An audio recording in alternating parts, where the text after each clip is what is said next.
Monsieur le Président des États-Unis.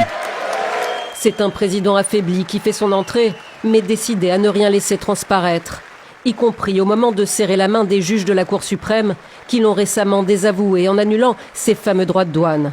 Peu importe les sondages, le discours de Donald Trump sur l'état de l'Union est d'emblée placé sous le signe de l'autosatisfaction.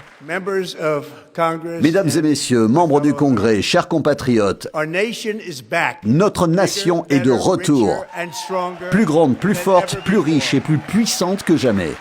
Vous n'avez encore rien vu, nous allons faire toujours mieux. C'est l'âge d'or de l'Amérique. Malgré le mécontentement d'une grande partie des Américains concernant leur pouvoir d'achat et le chômage, Donald Trump vante sa politique économique. L'administration Biden et ses alliés au Congrès nous ont infligé la pire inflation de l'histoire de notre pays. Mais en 12 mois, mon administration a ramené l'inflation à son niveau le plus bas depuis plus de 5 ans.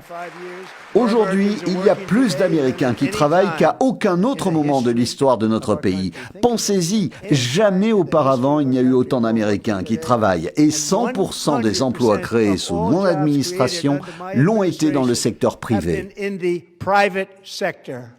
Même satisfecit en ce qui concerne sa politique migratoire.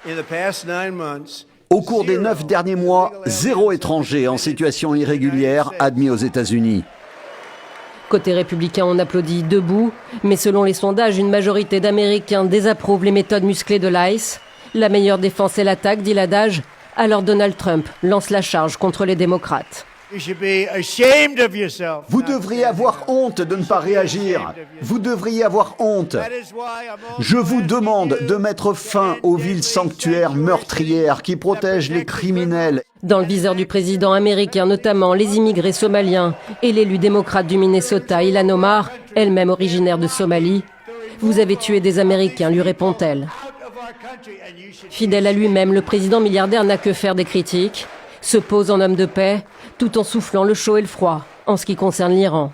Nous sommes en négociation avec eux. Ils veulent conclure un accord. Mais nous n'avons pas entendu ces mots magiques. Nous n'aurons jamais d'armes nucléaires.